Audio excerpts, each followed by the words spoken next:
the good old summertime, in the good old summertime. So do you think when, the phrase the golden age of cricket really comes into the public mind in the mid-20th century, thanks to writers like Neville Cardus and Thomson, do you think that they had Jessop in mind when they were using that phrase?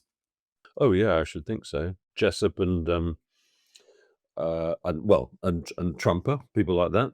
There was a spirit of adventure, I suppose, about the way they played. A sort of slightly freewheeling approach that was lost later. So I mean, these people are writing about an earlier age, but they're thinking about their own age and the cricket in the 20s, 30s, 40s, 50s. I mean, the 50s was pretty attritional stuff.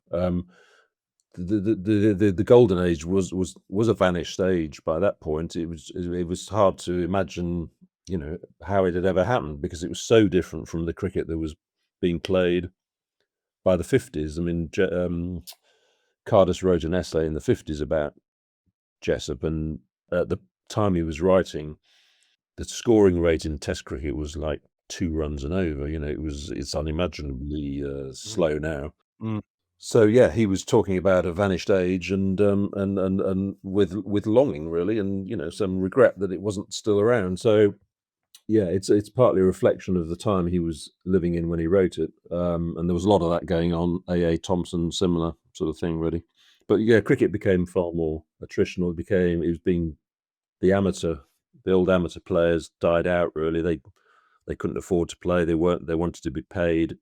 By 1963 in England, the distinction between amateurs and professionals had been scrapped, but it had been scrapped because there were no amateurs. As simple as that, really. Mm.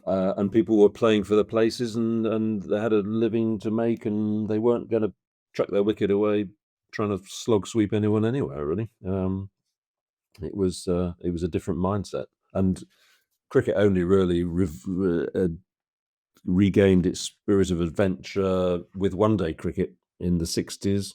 I mean, I guess the West Indians of the 60s were pretty, Gary Sabers, people like that were great entertainers. But really, it was one-day cricket that revived everything and brought back the stroke play into the game, really.